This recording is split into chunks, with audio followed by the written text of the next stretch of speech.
Okay, we're gonna call our special meeting, November meeting, to order at 6:09. It is November 16th. We have a late board today, but we have two of our super board members joining us virtually. So we have a call. Okay. First on our agenda is public comments. Did you have a couple of members of the public? Would you like to make a comment? Just here to listen, Okay. but there's nothing to listen to, so Listen and learn, listen and learn. I've learned plenty. Okay, all right, next I'll be looking for an approval for the minutes of the meeting on October 4th. Everyone should receive that in the packets. I'll make a motion to approve the minutes. That's Janet. Yes. Okay, the motion is. Second. made. I'll second it. Winnie, did you say something? Sorry, I'll second it if we need one. All right, motion made and seconded. All those in favor? Ginger? Yeah. Aye. Okay. Aye. Oh, and then correspondence, I did have too much report on correspondence. That we received from Mike Saunders, the chairman of the Board of Finance. This is the agreement for the non-lapsing account. We had talked about that in a previous meeting and agreed that we were comfortable moving forward with that, so I will be signing that and returning that to turning that off.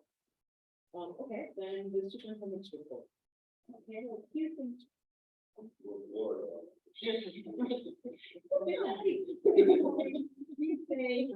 Thank you.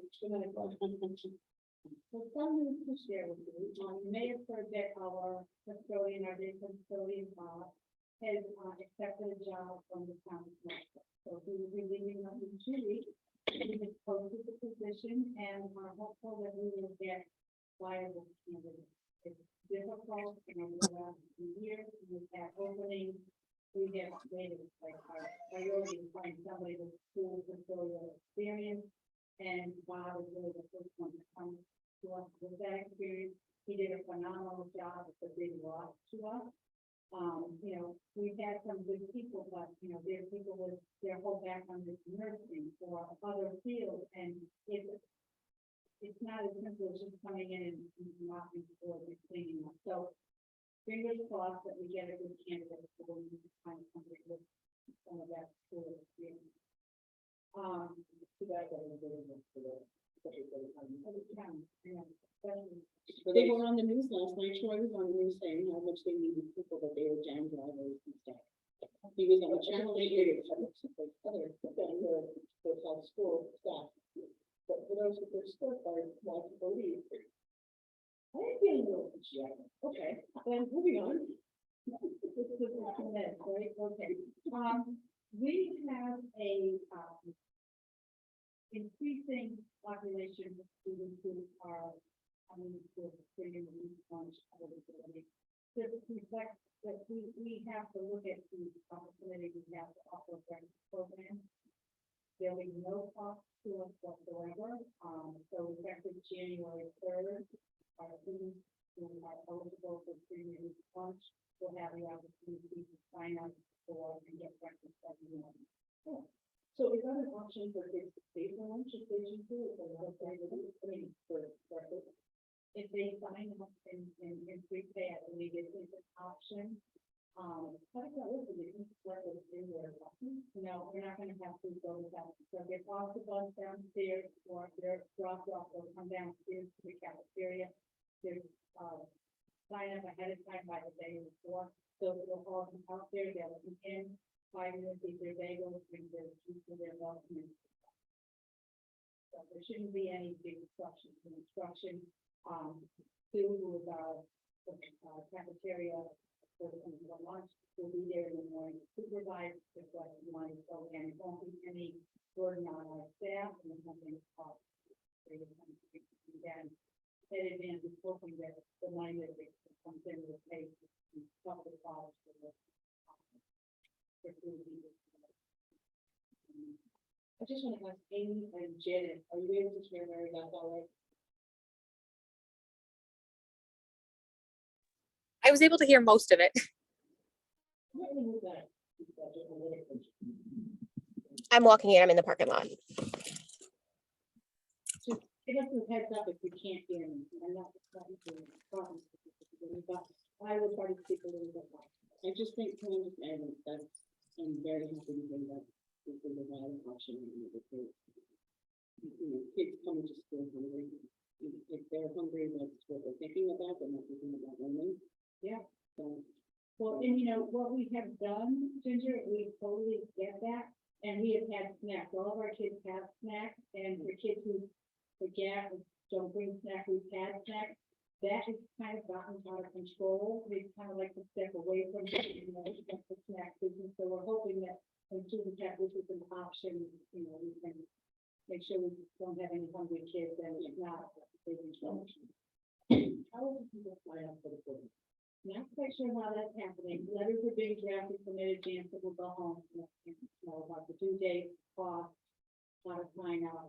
I believe there's a link that takes them through all of that.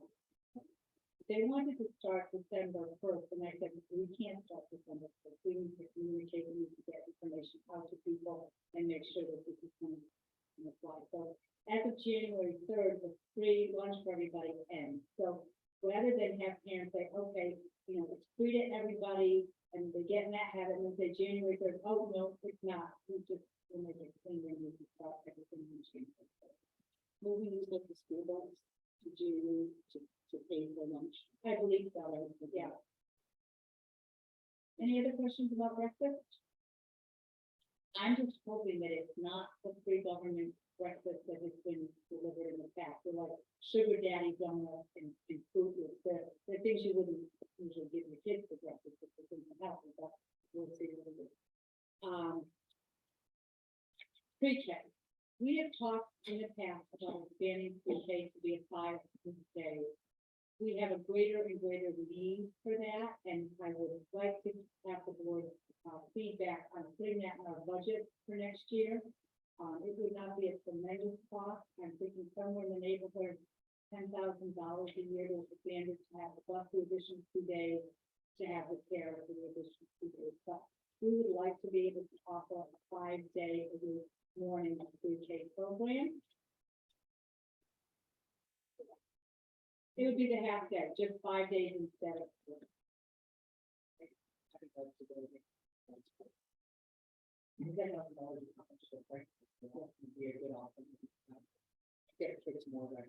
And I can give you a more specific cost, but it's someone. I think that also be a good poll for families too, to know that there is Absolutely.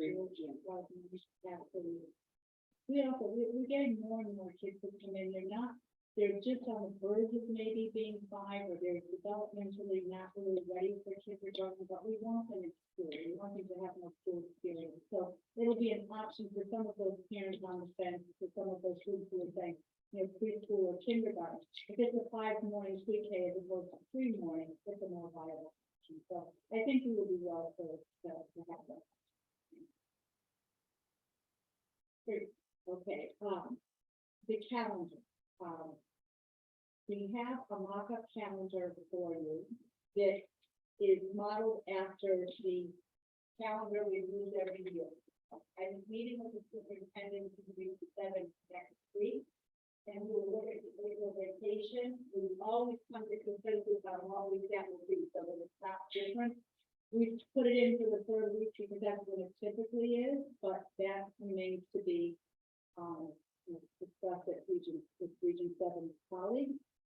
And the half days are the half days that have always been in there that have been approved by the board. Amy is going to talk a little bit later, but I'm just going to preview here that at the curriculum and technology meeting, there was a lot of discussion about adding some additional half days for CD to be able to support our teachers, to be able to be responsive to their needs, to be able to, you know, really have a little bit of extra time. And when teachers came to that meeting, they expressed that that would be a huge value added for them. And so it's something that Amy will talk about and for consideration, but, in preparation for that, I had Lauren do a calendar mock up what that would look like if we put the additional half day into the calendar. And we are just going to stay home and review and think about, and then we can have discussion possibly about at the December meeting. We like to get the calendars out as early in the year as we can to parents, so, if we can decide on things in December, fine. If not, we do have January. It's not urgent that it goes out before the new year. I think that is all of the news I have for you right now. I know that there were some topics that the board wanted Lauren and I to address, but we can come back to that after the principal's report. Do you see the screen thing? Yeah. Oh, well, there shouldn't be. Yeah, they're the same. Because of the days, I made this one, and you copied it. Wait, unless it's like magic. Let's see, the things are. The things in yellow are the days I proposed adding. And I was like, to strike one. Okay, so, and the blue one were the ones that existed. All right, I do have one more thing. Thank goodness for Kathy. Let me just tell you.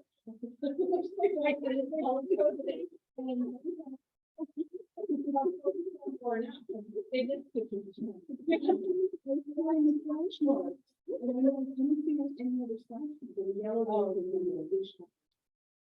Yeah, because I did not know how to have slash notes.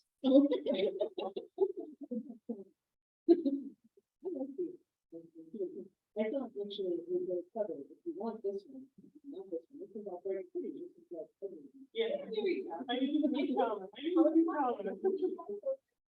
I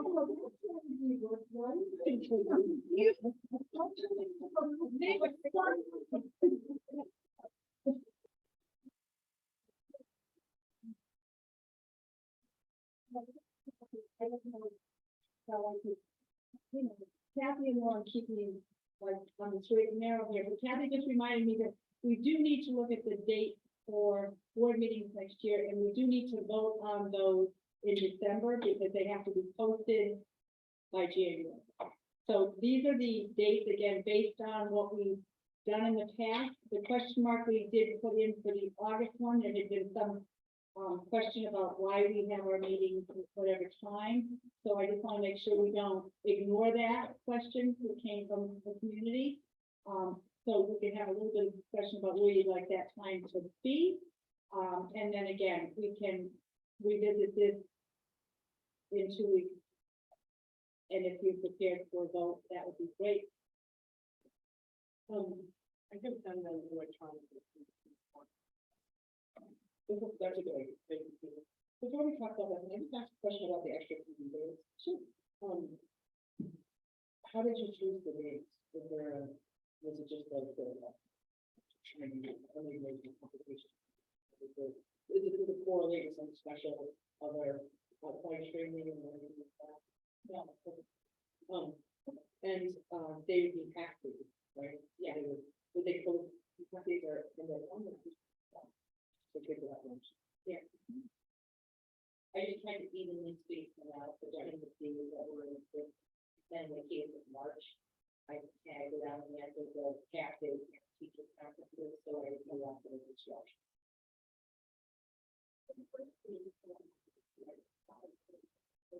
Those are teacher work days. Those are full days for certified staff. Right, but not kids. Yeah. Well, the ones we approved last year were actually 3 half days, the first 3 days of school, which you see we've basically taken those off of this year's calendar and redistributed them because you all very graciously gave us those days as a means to catch up because of all of the training required from the pandemic. It kind of got us behind in other areas. So those 3 days were very helpful for the purpose of this year, but the staff staff, and I did not, feel the need to continue that, moving forward. So those are my. Yes, correct. So really, she's adding one half day. Correct. Over the whole year. And the kids will be happy with this one. Yeah. All right. Thank you. Yeah, that's good. In regards to the schedule of the meeting, talking about those meetings, I think we should also talk about the same meeting. And I made a quick list of those based on, we already have on our agenda kind of regularly when they meet. So I just plotted those out for the month. But if you could also send those to us for consideration in our next meeting. But we should go on those at the same time, since they should all be posted by January. Okay. Too. I'll put it in the packet, so it'll go out. I guess the really ready to. Oh, yeah, that's right. So I'll put it in. Great.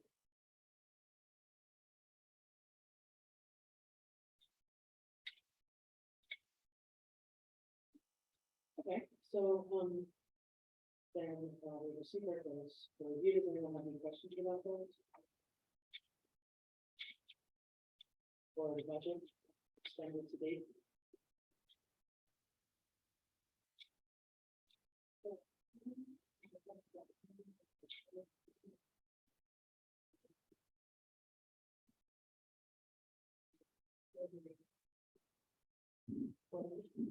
The oil, down to 60%, Amy was just asking if we are good with oil for the rest of the year. Oh, budget wise? Yeah. No, we are gonna go way over budget in oil. Because we budgeted $3 a gallon and we locked in $4.14. So we will probably be close to $20,000 over budget. Well, in the. Yeah, unless it's a mild, but we budget 18,000 gallons and we usually do all 18. So in case that wasn't planned on the report, we budgeted for $3 a gallon, but we don't need it, we have an option at $4, $4.14, which is down to most people. So it looks like we are gonna be over and above. We'll figure that out. Well, we're already figuring that out. So we're not gonna go over budget. Right, we'll go over it now, right? We'll go over our oil one. But not our oil. We just figuring it out. Okay. Okay, the principal report. So I wanted to start off with a quick shout out to the Norfolk Volunteer Fire Department. They came on Fire Prevention Day and had a great program for our kids. They loved it, so thank you. I wanted to make sure you knew that our committees at school are setting goals for the school year. And next board meeting, I'll share with you our continuing growth plan. I emailed you a chart that had data, also in preparation for the December board meeting where I'll share our student progress and growth to date. And I wanted to make sure that if you had any, questions right now, I could answer those for you. But this was just designed to give you a little preview about what is going to be presented. And I also wanted to mention that we are starting learning buddies again. We had reading buddies before, but we broadened the topic, or the title rather, to learning buddies. And at the last good news gathering, the learning buddies met.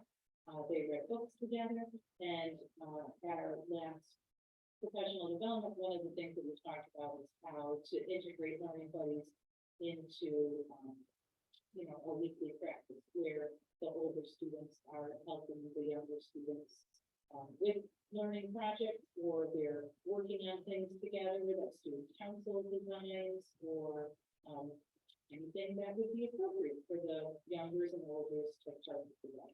The kids love that. I took a picture of every single learning buddy and will hopefully post it soon on Class Dojo. And so the kids had a great time. Some of these things have already happened. As you know, we meet monthly, with volunteers from the staff in a faculty council where the staff, is told, anonymously by different members of faculty council, to see if they have any topics to discuss, and we discuss those. Everything's going well with it. We have a great professional learning day on the 8th, and, the Veterans Day Assembly was fantastic. I want to thank John for coming to record it. Mary Crush did a phenomenal job in her new role as general music choral, director and instrumental band teacher. The kids sounded fantastic. At 2 points, I think, in the assembly, the whole school was up there singing a song together, regardless of if they were in chorus or not. And, Mr. Barrio and Ms. Fresh prepared a slideshow, with information that was both presented visually on the slide as well as, pre-recorded by the students. So it kind of served as a video component of the assembly. And that's something we've been talking about for a long time. We've always had kids narrate parts of the assembly and share lots of information about Veterans Day. But it was lacking a visual, which is so important for learning, as you all know, and it really, helps to bring the message to life. So that was a great success. We didn't have as many veterans as we were hoping, and I think, COVID has a lot to do with that. But the veterans who came were so grateful, and, as always, when they get up to speak and talk about their experiences, all eyes are on them, and, it's just really a really touching experience. So we were so happy to be able to offer it in person for the first time in 2 years, and it is definitely a tradition that we will continue to do. Also, a big shout out to the PTO who provided a fantastic luncheon for the veterans, their guests, and the staff. So this is really a labor of love, and a lot of, people go into the preparation. Mrs. Glasgow, getting all the mailings and keeping us all on track with what to do, the custodians with all the setup and the organization, Mr. Gurn, and the teachers that I mentioned. So again, it was really, a fantastic thing. So you have a recording of the whole event in the selection? Yes. So those would be great things to put in. Yes, John is in the process of, I think he has to do some splicing and editing and whatnot to get it ready, but that is the thing. So. And, as you know, parents teacher conferences are coming up, Thanksgiving break is coming up. The, full study of 65 students. Any questions that you have for me?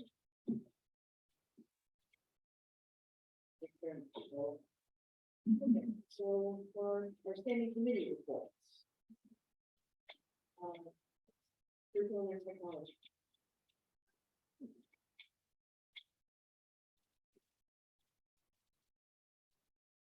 Do we have anybody on?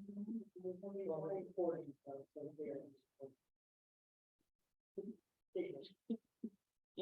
at the curriculum and technology, subcommittee meeting, we talked about how the ELA curriculum is still work in progress, and, the next step is to review the material, the resources that were provided, specifically within multi-age lens, before moving forward with anything specific.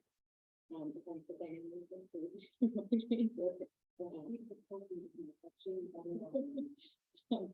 for the math curriculum, the honors and the middle is revised, they've been delivered to teachers, and then I think the plan is that, the math coach is going to assign like a PD, actually like PD, but talk to teachers, moving them and moving kind of implement them in the classroom. A lot of tech update, from Becky, the wireless update is completed, increased speed, range, stability, and security, and reliability. The new security cameras are getting installed still. Tech usage skills have been integrated into the core subject areas, and then discrete tech skills are if needed.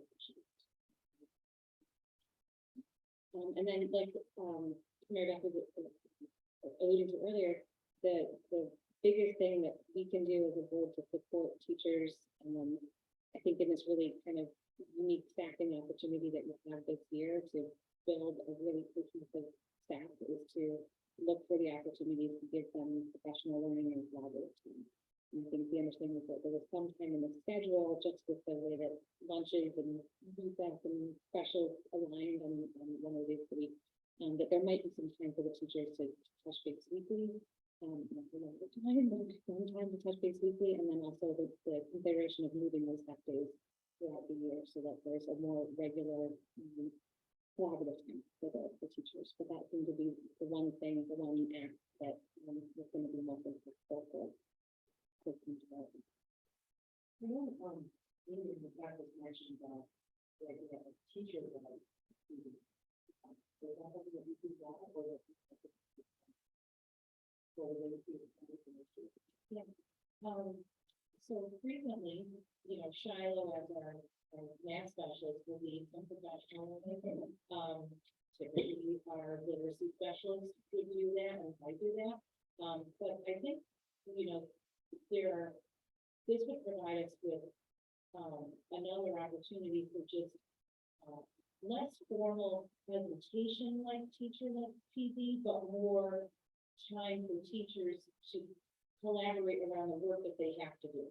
You know, talking about students, analyzing data, planning units, having time to meet with the different specialists in a longer, you know, for a longer time period. So that, you know, that is, I think, what our teachers really want, you know, and you know, I think it's really useful. Anytime you have, you know, group of people together who are working on the same things and trying to collaborate, you know, to make improvements, good things happen. That'll be more time to do. Is that what you meant, Ian, when you asked that question?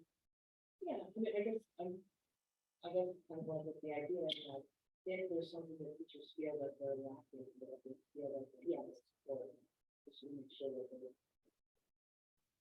have a voice and have to have a discussion. That would be a really feel pretty supportive. In our professional development committee, the feedback committee, that's specifically our job. So in the summer, based on our collaboration, we sent out a survey that, you know, asked just that. So here are the things that we've been working on. Here are the things that are, you know, part of multi-age programming. Tell us what your highest priorities are, and that's how we craft the professional learning calendar. So that is definitely something we already do to make it teacher-led based on things that they want. Yeah. So you said the most recent PD was about the math related. There were a lot of different topics covered during that day. We started off with math. We continued our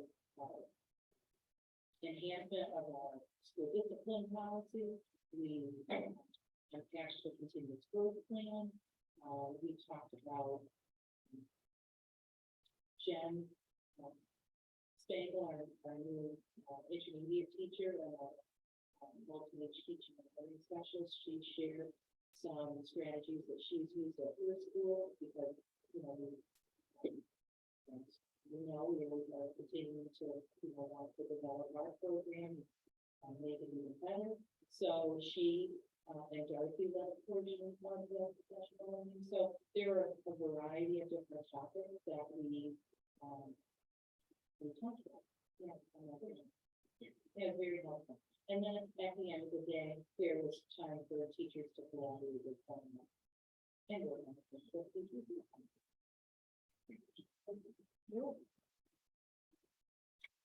Was there anything else from the curriculum and technology?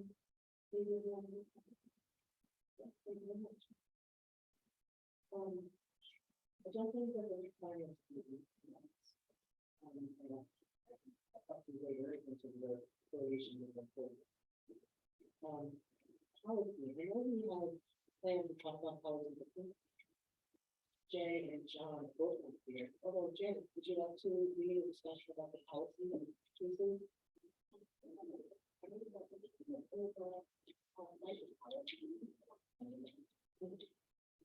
No, this is something wrong. Yeah.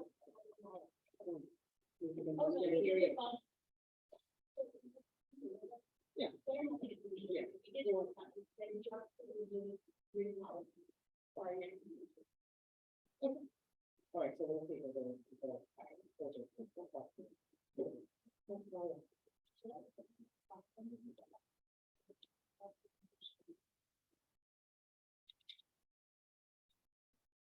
So the chair is Jay, or you could, we could bring up now, and then we just go either way. It would be easier to, whatever that's good. No, can you talk to the microphone? Through the ID policy. And I just, on page 3, it says that the district shall offer to meet with the parents upon request of the guardian, the parent guardian. I was confused, the district shall offer upon request. Meet. Confusing language too. I just believe that, when we have parent conferences, like we have people who, but special ed or not, any parent has the right to request a conference and we shall accommodate them. So I think, special ed students, parents aren't limited to their annual review, that they request a conference. It will be. Yeah, that makes sense to me. It shall meet with upon request or shall offer to meet, but just shall offer to meet upon request. Where's the onus? Where is it? The district starting the process? Right, district shall meet. Well, so shall we look? So I guess Then they shall offer. Right, so I could see the upon request of the parent, the district shall meet, and that makes it mandatory. Yeah. Yeah. Yeah, I think that.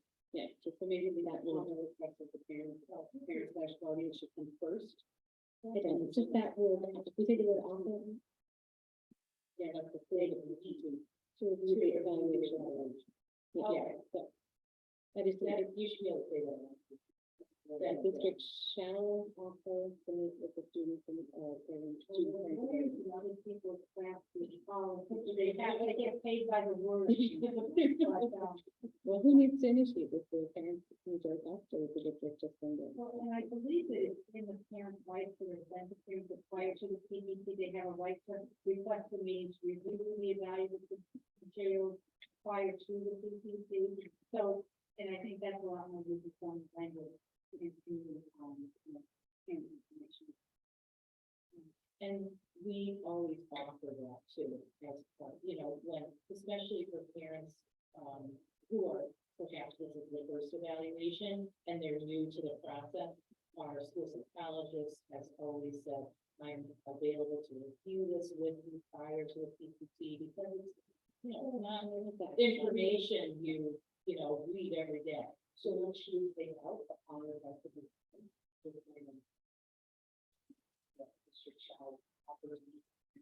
Yeah, I think that, yeah, I think that, that matches what our practice is. We can certainly propose. Maybe that way, if I have a policy to do something.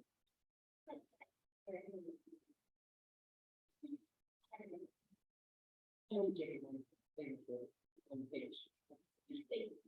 On page 4, I just didn't realize, is that saying that there do not have to be short-term objectives? Where are you? Page 4, alternate assessment. The statement of benchmarks or short-term objectives is required only with respect to students with disabilities who take alternate assessment. Misunderstanding.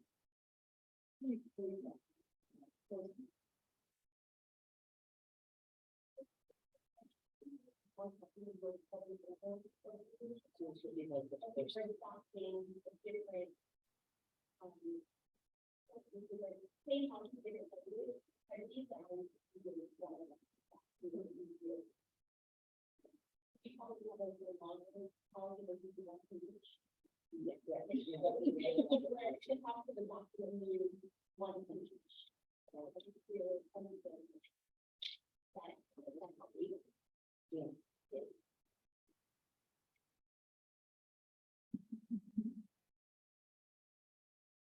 I guess my question is just, is it on page 4, is that suggesting that we don't need short-term benchmarks or objectives?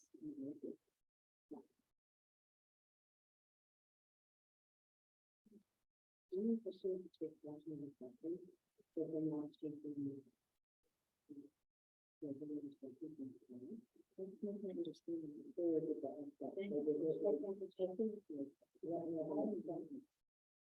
it's for students who maybe have a intellectual disability, who the achievement standards are perhaps different. Because our IEPs are written to be aligned with board state standards when the child is able to access them. So I'm imagining that this might be for students who take the alternate standardized evaluation and who have a disability that would require them to take alternate assessments in general. And so I'm not really sure what, it is very rare, and I don't know why it says a statement of benchmarks for short-term objectives is required only for those students. I'm not sure. I don't think Is it's that about alternative therapy? in general, I think it's a statement required specifically for standardized tests. And so if a child is taking the alternate assessment, then they require some short-term objectives and benchmarks to it, which would not be, relevant to kids who are taking the regular assessment. That would be a modification to the accommodation, it wouldn't be, relevant to test, yeah, when you say, then you have that statement of the benchmark, I believe that. So we have informed, right, in quotes, it should be benchmarks or short-term objectives for alternative assessments. You know, like it should be specific to that, because pretty much all IEPs have benchmarks and short-term objectives. Yeah, I just wanted to make sure that's what this document meant, because when I read it at first, I thought, what doesn't. Yeah, I need to be specific. Definition of a short-term practice, you know, like everybody has objectives, they're for the, you know, the year, like, you know. Usually for every annual goal, there Yeah. are short-term objectives. And I don't think this is related to that at all, I think it's specifically to the assessment, you know.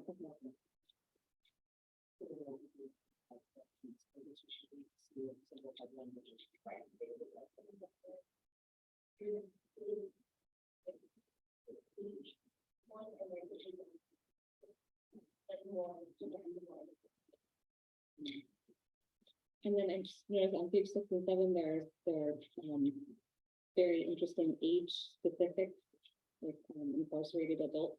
And there's like about special education for incarcerated adults, and the transfer rate at 18. And then transfer to a tech school. I didn't know if this one was better. Well, they're not, and this is all taken from the cave that covers, you know, and anything that, you know, to that age, which wouldn't relate to us.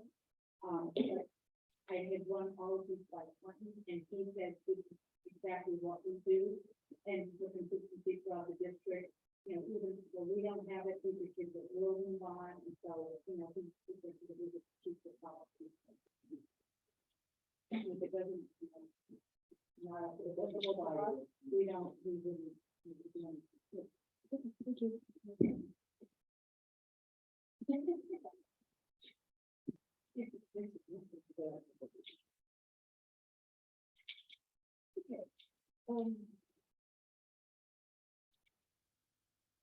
So,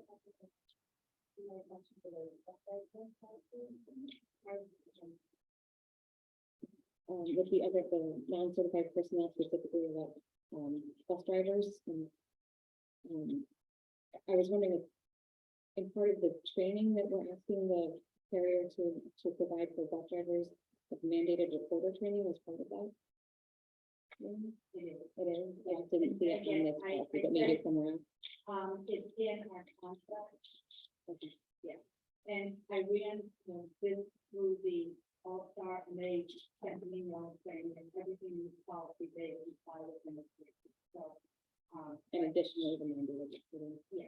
So should we have everything mandated for the policy? Well, state statute always supersedes policy, so if it's a state statute, we don't need to have any policy, they're required, they're listed as mandatory orders, so we don't need to put in the policy. So,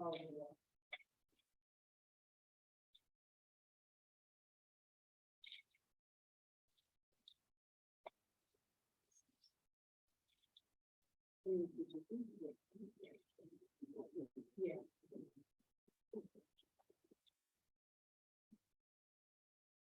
Okay, question one, I talked to you. We need to do shared services, Janet, so you want to share with them? Policy? Yeah, but actually,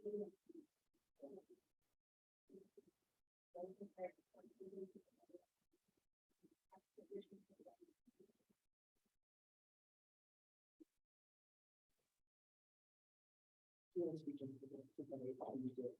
Yeah, we're meeting next week, but the only thing that's really rolled out, like I said, was, parents received the enrichment letters for the after school that's being held at Region 7 now, and I'm excited about that, 'cause it's closer. I believe it's offered to selected group students. No, but I did reach out to Kathy to find out more information on that, but it is, it's most likely. You know, this thing, I think.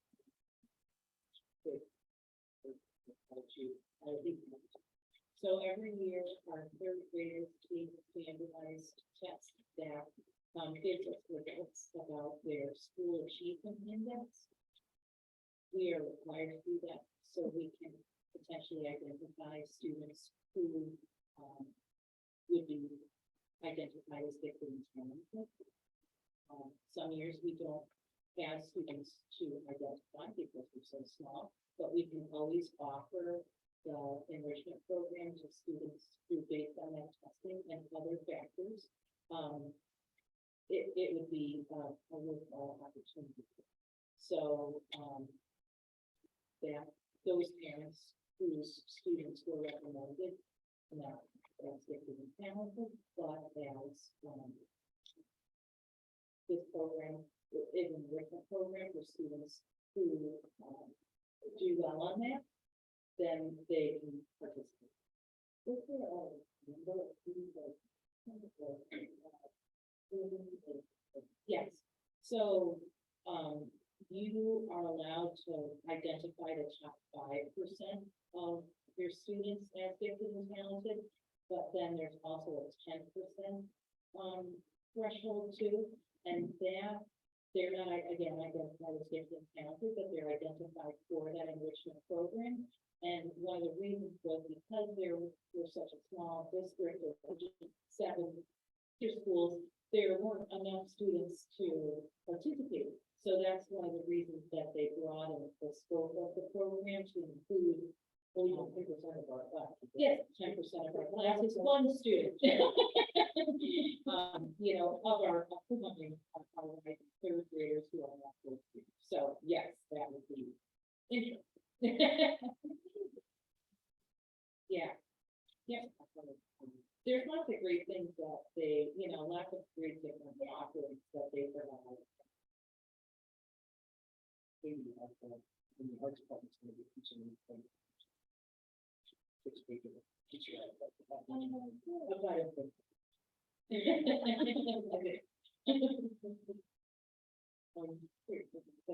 Is there anything else you want to do? Thank you.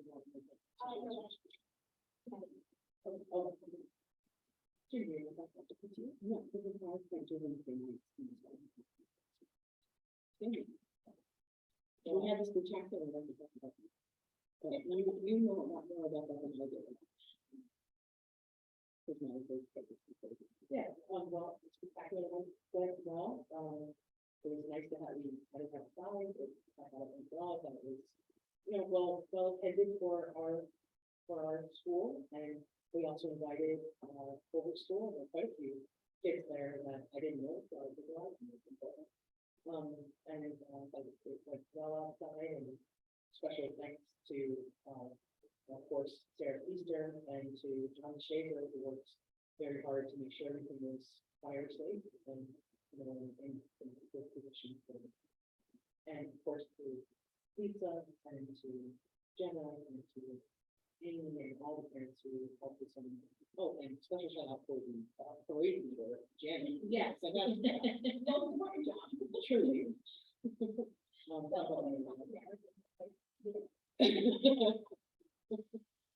really great. And actually, that was also the very first time in all of the times I have been involved in doing the hand count. And we got exactly the right number by Michael Briscoe, 552. Yes. That's very good. That's very good. And the Veterans Day luncheon was really very nice. A big shout out to Lisa. Donna was very hard on that and that everyone. I thought it was particularly great for the World War II vet. They do like, you know, almost a 100-year-old men. Yeah. So that's really fantastic. And they got the top row. Yeah.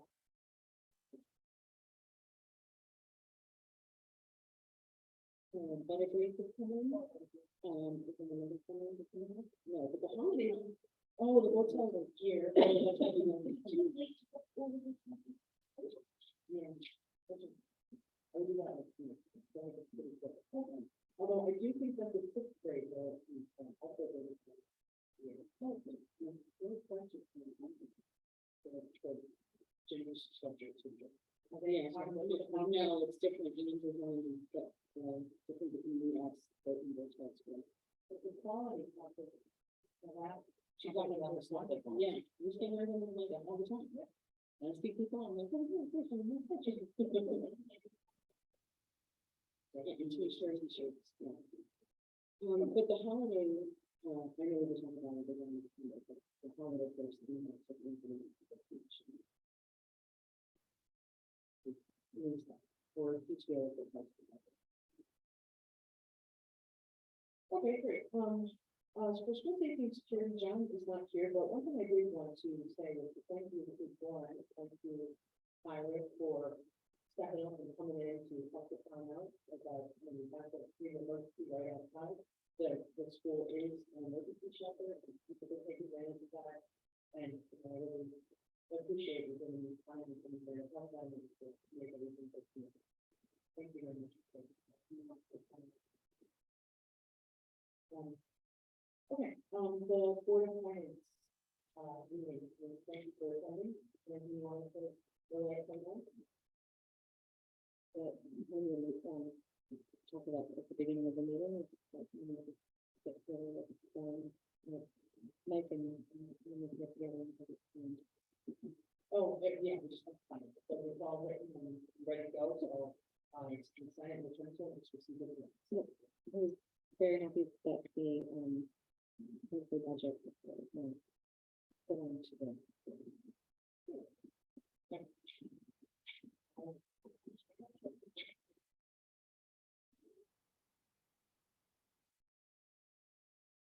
So the funding is supposed to be, as you know, through the ARPA funding. So that really should, I mean, I think the funding is there, but where it is in terms of it. That's just what the meeting. No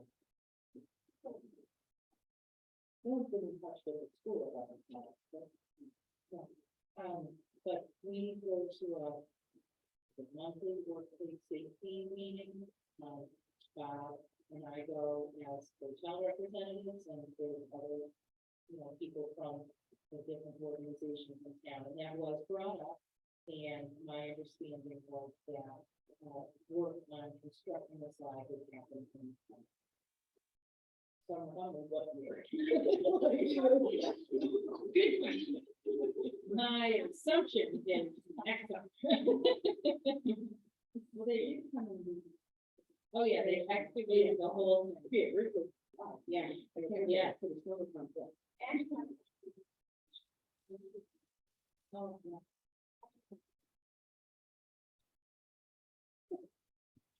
All right, and if we go back in this, yeah, unfortunately, Good night, everybody.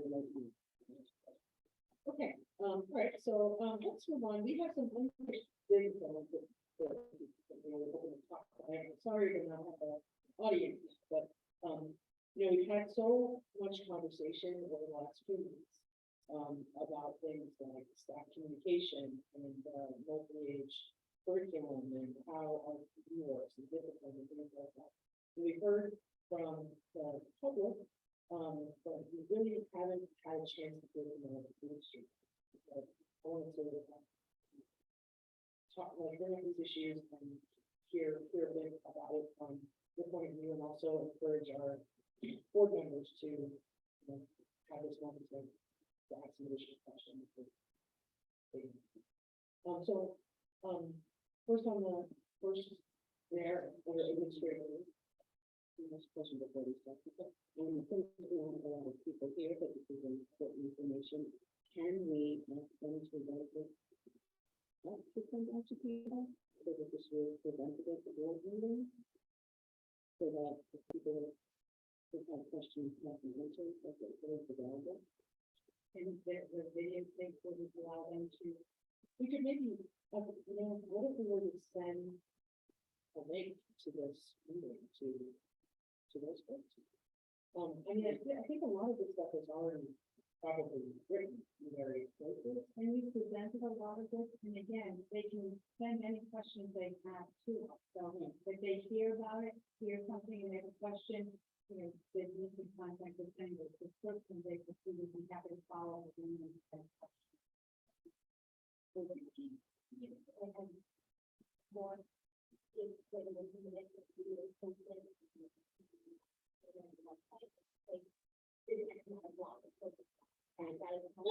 a good idea. 15 minutes. That's a good idea.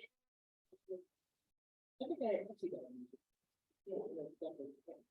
That's a good idea. You can talk to all of the members, like I do that from the students, from the YouTube channel, oh, I can start it from, yeah, but I can start it, all the other really stuff though, if you want to stick on.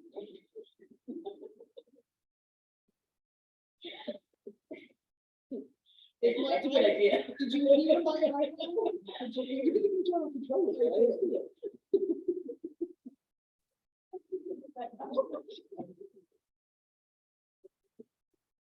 I'm just going to, just so we can get this information out, okay, you, especially yeah, yeah, I've got the grade, I'll shut up and let you know. Okay, so, in the interest of administrative review, first one was your staff communication. So, which I know that you have told us before about, you have listed out the ways that, communicate with the staff. But would you go through some of that again? Sure. There's lots of ways we communicate with the staff, and one of them that comes to mind right away is a weekly newsletter that I put out on Monday memo. I gave you all a copy of that so you could see it one time. It lists the things that we want to celebrate, upcoming important dates, and just kind of housekeeping things. So people are aware. I always list the committee meeting notes with a link to them in there. So if people aren't part of the committee, but they want to read about what happened, they can do that. So that's one way to communicate.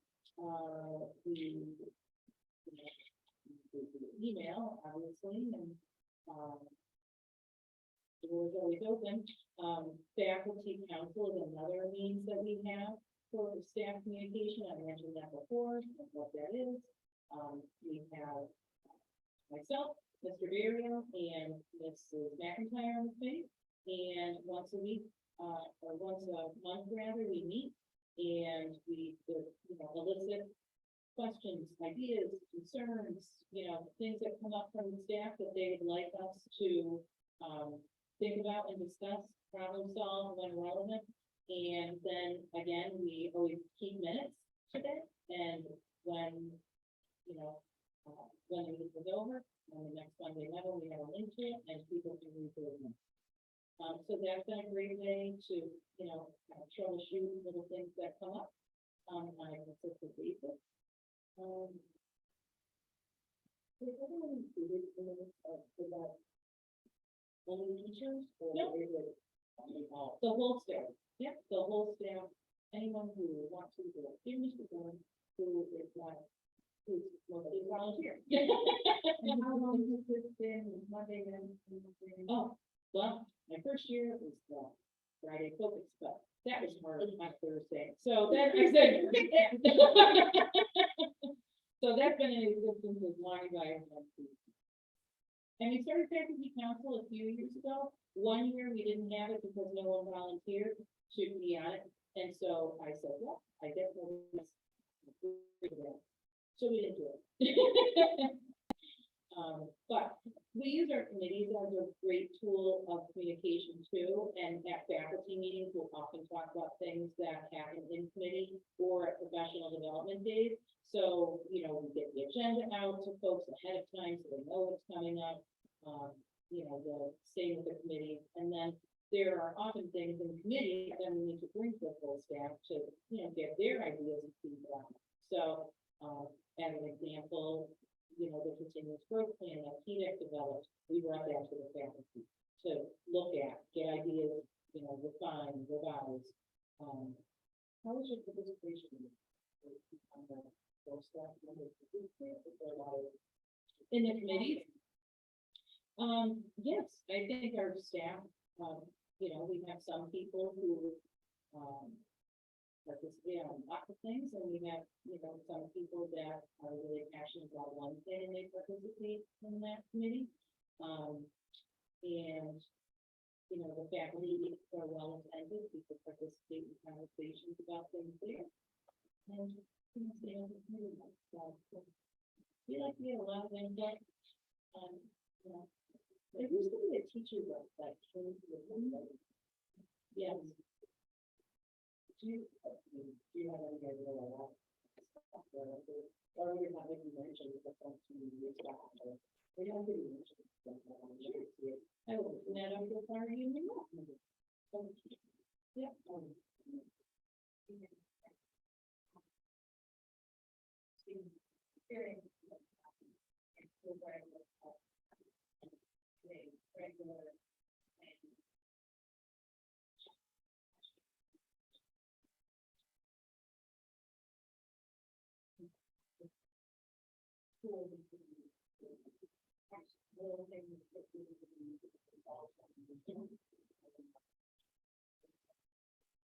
Well, tonight, you think that, like, this is the next topic? Sure. I just want to add the communication and I can, I know the people, a lot of different stuff. In terms of every day, something comes up, emails are sent out to staff, a little now. There is a tremendous amount of communication. And I would just say, you know, if anyone on staff that, you know, doesn't know about something, then I would love to, they would come and let us know. Because multiple ways of communication. In terms of, not to mention that we do all the open email, so we constantly welcome people to, you know, come to us. Before you start that, can you remind me of one more thing? So not that, like, that's how we communicate with the staff, but then, you know, like with parents and community members, we use tools like the Alert Now, you know, I'll send the voice, yeah. The newsletter, our administrators, so there's lots of communication too that goes out to families and as well. So the only administrator on the stuff and that's not the they have that's I wonder, it's such a great school, and such a good, you know, really appreciated it. Awesome. I wonder if there's some, if you have any ideas of how to get the people that are board and that support. Maybe it'll seem a little less intimidating. 10 minutes. 10 minutes.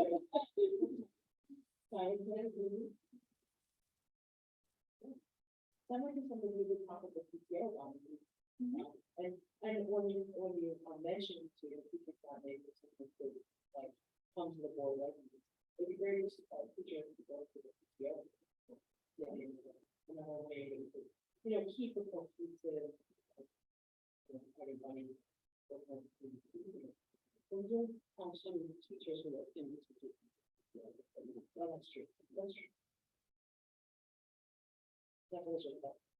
Those people have, another real. Yeah. And more. And the PTO meetings, you almost always have a Zoom. For a lot of people. Yeah. To do. Okay, does anyone have any other questions about strong communication or? No? Okay, we need to you talk about that. Sure, so in the teacher's contract, in every teacher's contract, there's a section that talks about, the procedure the teachers can follow, if they have concerns or grievance about anything. And in our teacher's contract, there are 7 steps where teachers can, bring things to your attention, begin with the principal. So according to their contract, if there's a concern, the first step would be bring it to the principal's attention. If you're not satisfied at that level, then it's to be brought to the superintendent. If it's not, you're not satisfied at that level, then it's taken directly to the superintendent. So there are, it's very clearly written out, there are time frames, there are specific instructions about how to get complaints or concerns and to administration. I would say in the 9 years that I've been here, I have never once had teachers come to me to say, I thought this concern was one, and, nothing was done, so I'm going to you. There have been times when the first time I heard, whether it's to the board, the board meeting, but there's definitely a procedure for teachers to follow. We have, I know that the union is here, they have monthly meetings to get together and talk about what the concerns might be an issue for one or two people on staff, on the teaching staff. And anything that comes out of that, the union will bring to the principal. And I'm not sure if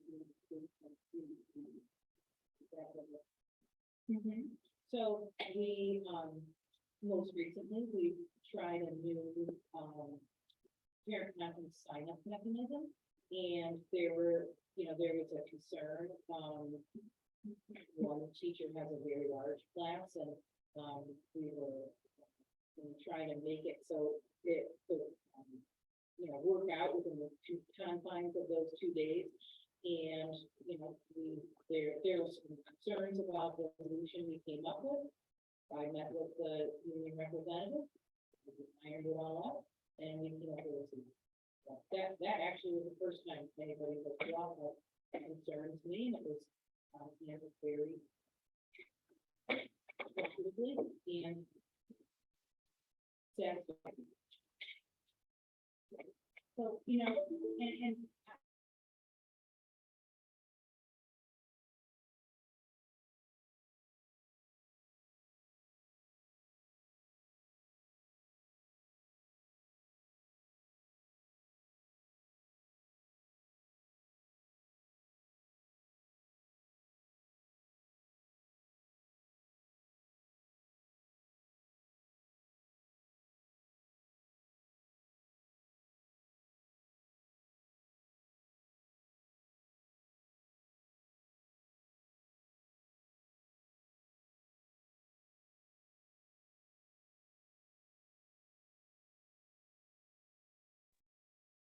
All right, I'll keep this on until Anne gets back in the meeting. Do you think we could? Do you want to use my computer? It would be a little faster. Okay. Put the camera on other people. Recording. Oh, that was fast. Luckily, I had lots of experience. So. Get it back up and work it. So you're recording, right? I'm recording and that.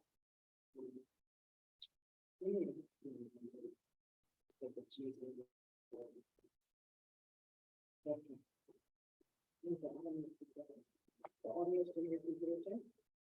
The audio is through my computer, yes. I think that's fine, unfortunately. We don't need the TV. It's not for- Yeah, okay. What do you call it? Yeah, the YouTube. What do you call it? The Pro whiteboard? Yeah. Or new thing. I knew it had like sounded like something. Now I just showed it. Get the board, please. Yeah. Well, smart board was also. But the smart board, like,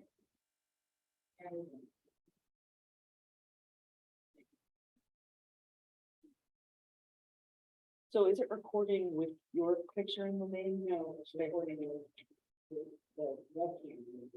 Okay. So again, just to recap, the very clear procedure for kids to follow if they have, and, you know, this year, we have a new,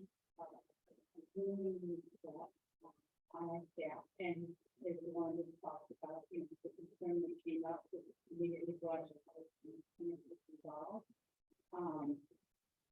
It is very disturbing to me, you know, over the past, you know, we've had teachers that had a procedure and kicked over the principal, the superintendent, either they gone to the board or gone to the parents and they called the board members. So those things should never happen. And, you know, we've been thinking about how we can make sure that teachers understand the senior concept and, you know, to the best of our ability, we can, you know, encourage them, if not require them to follow.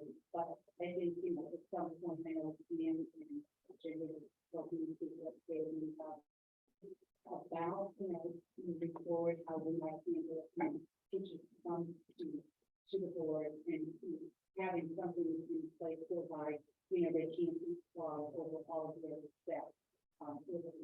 Because, you know, again, Warren and I are very available, very open, very receptive, and it's been a real concern about that, you know, what's happening over the last few months, has blindsided us and has been plain versions that, you know, publicly we cannot respond to because of confidentiality. You know, teachers enjoy confidentiality that we don't, and so we've not been able to speak to some of the facts about what's been out there on social media and in the public. But again, for the record, there is the teacher's contract clearly outlining the procedures for them to follow. So I was gonna say, so the teachers are in the contract. They're the teachers, yeah. And I wonder if the practice, or I don't know, if the federal practice in teachers in the, like, if there's a posted somewhere, or there's probably you, or. every teacher has copies of the contract, the union does, they have meetings on, you know, discuss the contract. If they're not, if they're right, I'm not thinking it's the role of the administrators to make sure that they know the contract, but I believe that they have, there's some, new employee is given a copy, you walk through the steps that gives you that.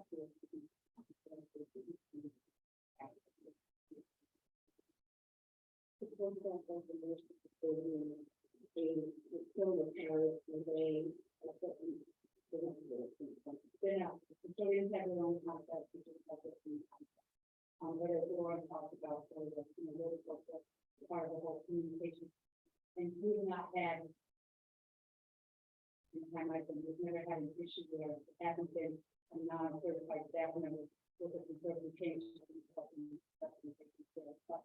if you don't have a union, there's not a particular contract, it has to be employment agreement. But we certainly have internal mechanisms that people become part of, and then we can.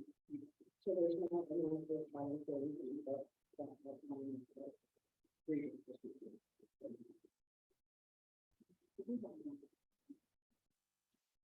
Most of our non-certified staff are shared services employees, so that would be a good question.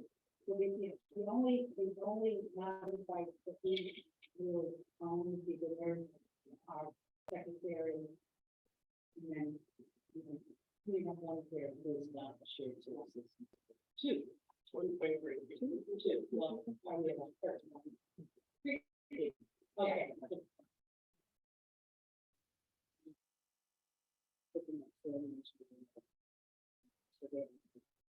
I think they have a yearly employment agreement, but that's one year. So that's a big question about it. And I know,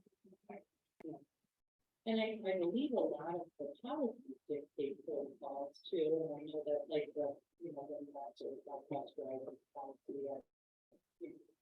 Well, like it,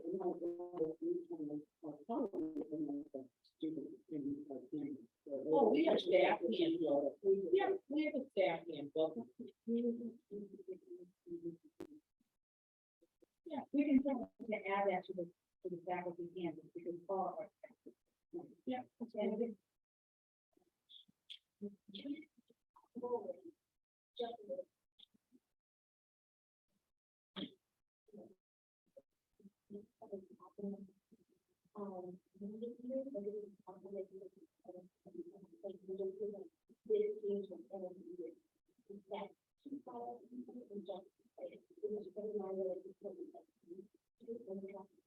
Are you invited to the we're not part of those meetings at all, but what we could do is ask Dorothy, who's now our union rep, to address that, in the next meeting, and just to go over that.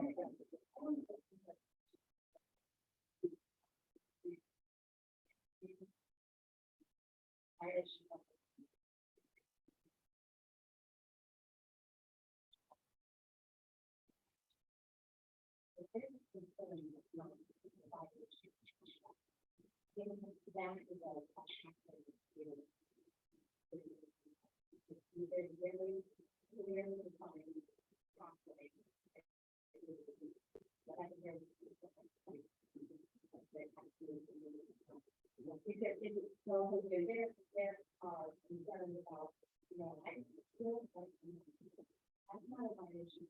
But if it's something that we should, yeah, before it turns into, now it's like, there's not a, now it's like, so we can actually, that are not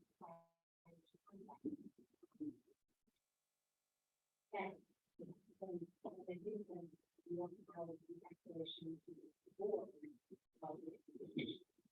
and again, it's been past practice, but this is a similar pathway for any concern we have limited it to, but certainly,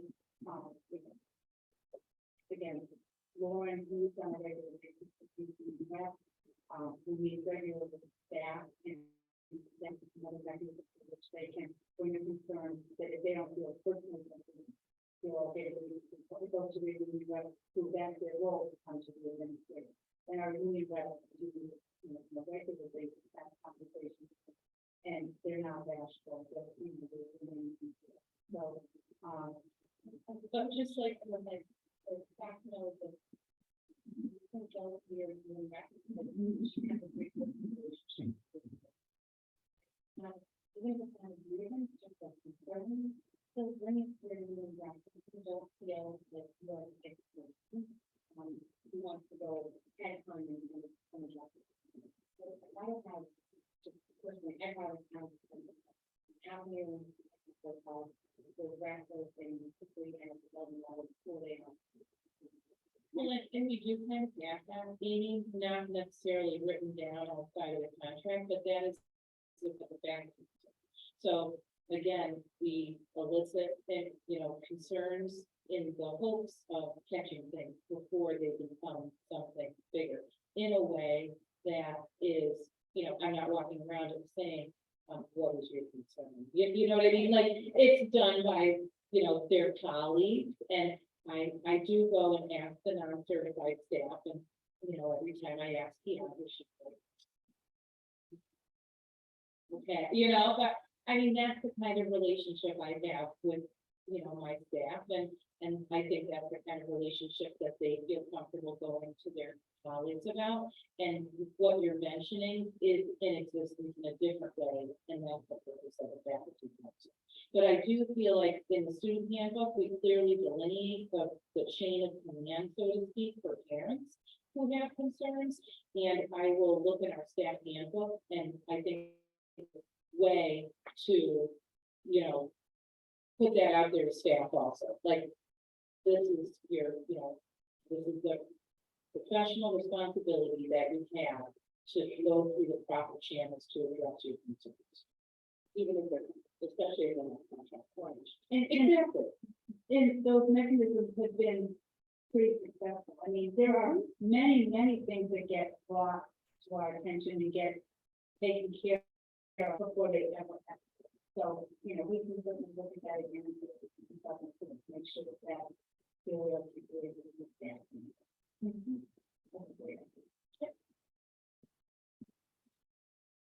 Yeah, and it seems like, I mean, I'm sure, I'm not surprised you don't already do this, or despite you don't already do it, but I, you know, a little bit of that input.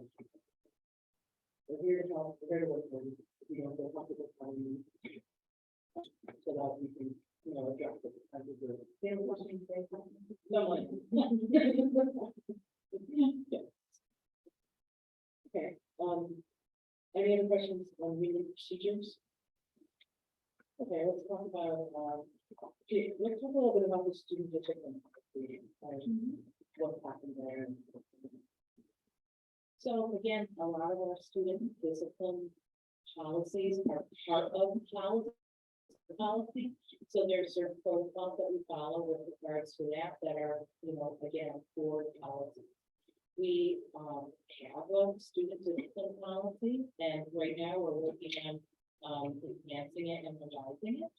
Our student discipline policy is based on a lot of research-based practices, but certainly is integrated with our school rules, our SOAR expectations, and our ruler practices.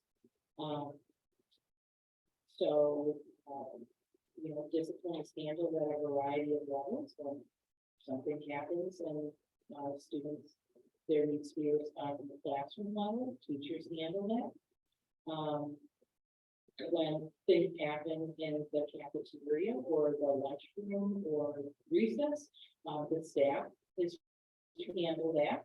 And we have a mechanism in place that if there's a behavior that occurs that requires my or the school psychologist's intervention, but does not require immediate attention, we have a behavior log where staff members use a Google form and they fill out, you know, information about the incident that occurred.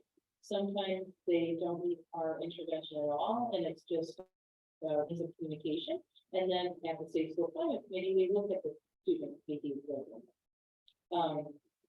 Right now, we're working on really coming up with a clear, cohesive vision for our student discipline policy and investigating some different strategies that we can use to support kids with their behavior. So that's ongoing work, and our plan is actually our parent feedback load is here, and the Safe School Climate Committee is meant to devise that. And we have a lot of ideas in place about how we'd like to make sure we communicate that, what our student discipline policy is to families, as well as get some input and feedback. On our Safe School Climate Committee, we do have a parent representative now. So I was very pleased. Well, Josh has been a parent representative in the past, and with COVID, we haven't really had a parent representative, but we do now, and Jessica Story is on the committee. So we met actually Monday, and it was nice to have her input and ideas. So I'm looking forward to, you know, kind of articulating that even more clearly to our school community. And, you know, our staff is working on that regularly after 2 meetings with the faculty. Yeah, it seems to me that one of the things that I might share, we talk about the discipline policy, but still it's not clear, or that different students are, have like different consequences. That's true. A discipline policy, just like any good teaching, is differentiated to meet the needs of a particular student. We do not have a one size fits all, 3 strikes, we're out policy because those don't work. And it's important that that is treated as an individual because they all have different things to work with.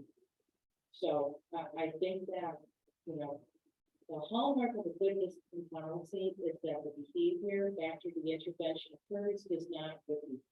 And that is very often true. You know, kids are gonna make mistakes at school, and behavior is something to be learned, just like reading and writing. And, it's our job to provide kids instruction that they need, so they can meet the behavioral expectations that allow them to learn and interact with one another throughout the day. So, you're right in that. It is not clearly articulated with set consequences, but we do have a very clear way that we intervene with kids when they do require consequences. And, you know, we strive to make consequences as logical as possible, learning opportunities, and not just random punitive measures that really are done to students instead of with students. Because when you discipline a student with them, you're giving them an opportunity to learn and grow. And that's important. There are times where kids, you know, need consequences.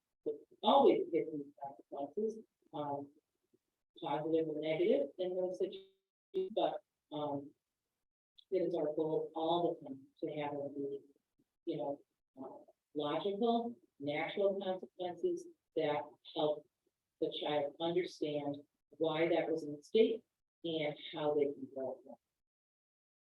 So, and maybe go ahead with, you know,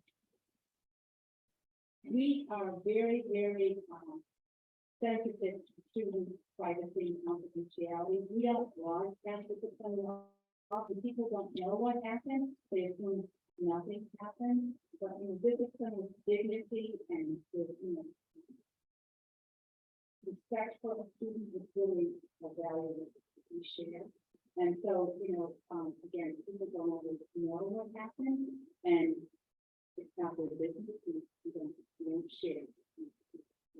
Other parents, you know, about students, child affected at home, and oftentimes when people don't have to be frustrated. So, you know, we really encourage people, if they have an issue about discipline, come and talk to us, and we'll tell them the best we can about a particular situation, but oftentimes we're willing to be sure.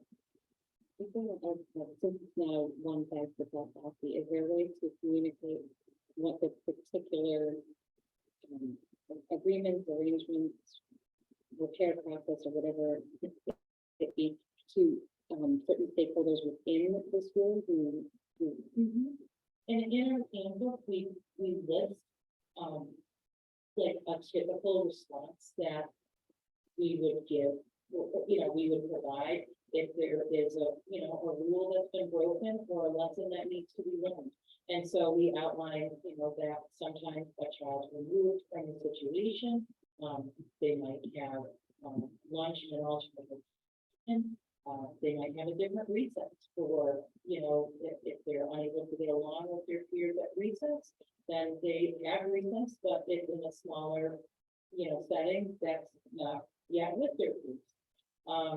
You know, so we do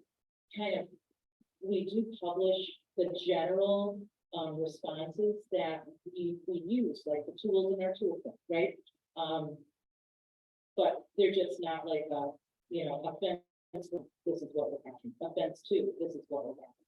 We use a variety of tools that we shared in the student handbook and that we will articulate when we are done, you know, revising and enhancing this policy, so people understand what we do and why we do it.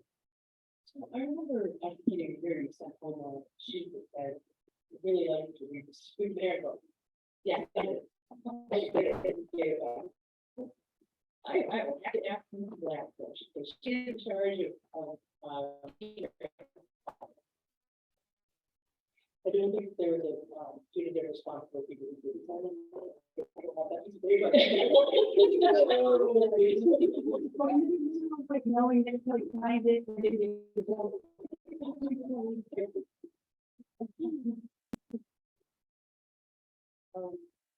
Other questions on this?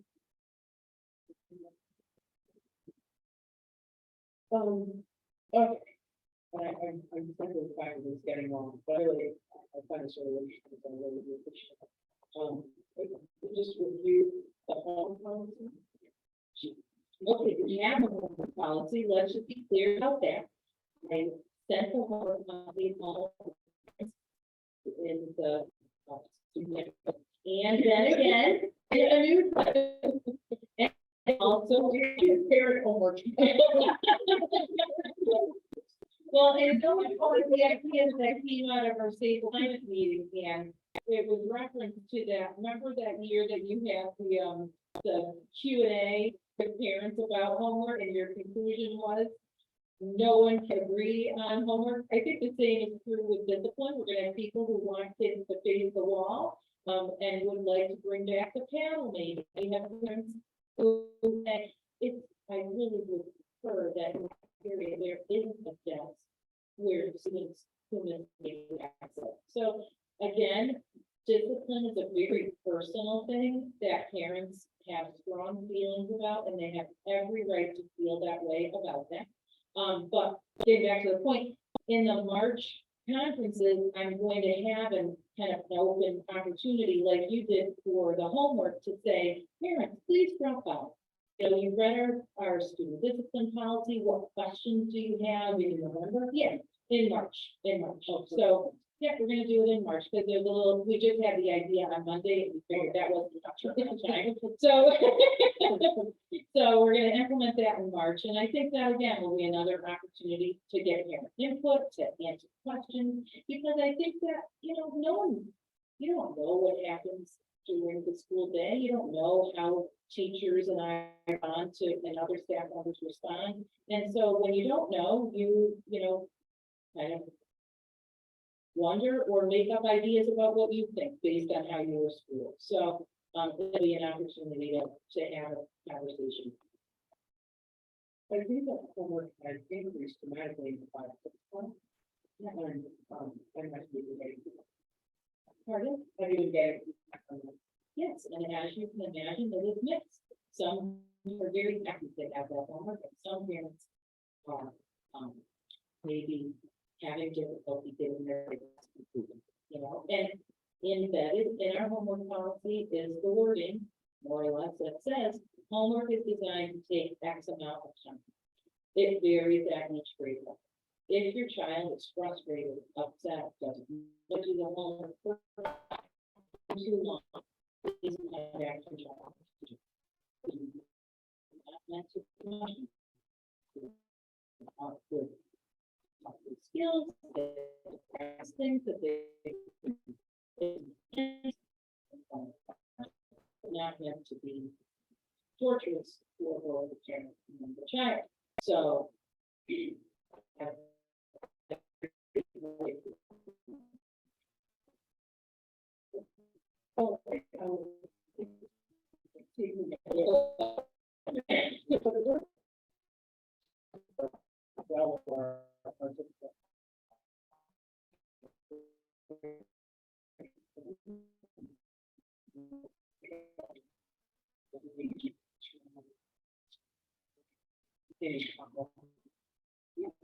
and I think it's part of my presentation, a lot of these will be addressed, but then you need to keep up. Yep. Yep. And We can go into more conversation on that as well. And then I think that pretty much finishes off the work, you know? Yeah, curriculum and student achievement level, we can make sure that that's all happening.